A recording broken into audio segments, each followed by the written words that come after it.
안녕하세요. 구담입니다. 1주택자가 12억 이하로 집을 팔면 양도세 비과세 대상입니다. 그런데 양도세가 1억 9천이 나온 사례가 있습니다. 비과세라고 생각하고 있었고 자녀 유학을 위해 온 가족이 미국으로 이주했기 때문에 손 놓고 있다가 여러 가지 가산세까지 내야 했습니다. 자녀의 미국 유학을 위해 살던 집을 팔고 한 가족 모두가 미국으로 이주했다고 합니다.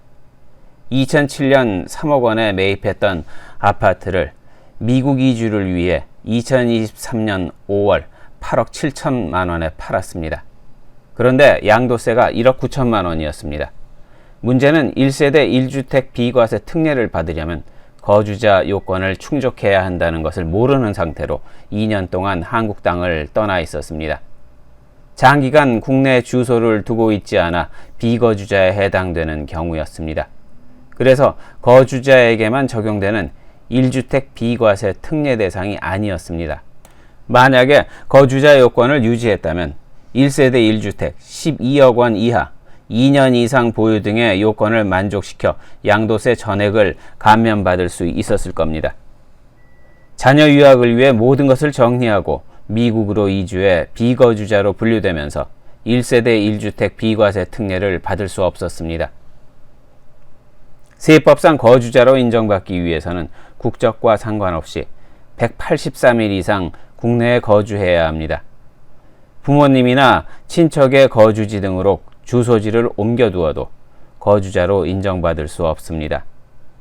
위의 예처럼 출국 후 미국으로 이주하고 직장도 구하고 해외 거주를 목적으로 2년 이상 장기 체류했기 때문에 거주자로 인정받을 수 없는 것입니다.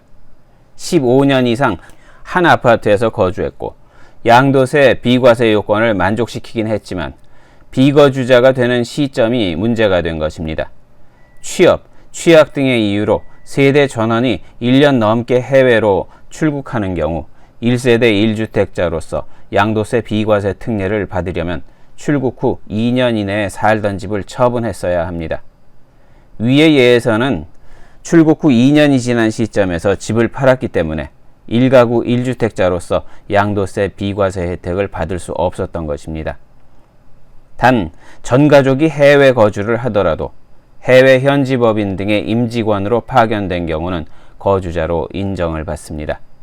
1가구 1주택자라도 세금 혜택을 받기 위해서는 세무 전문가와 상담을 하는 것이 좋을 것 같습니다.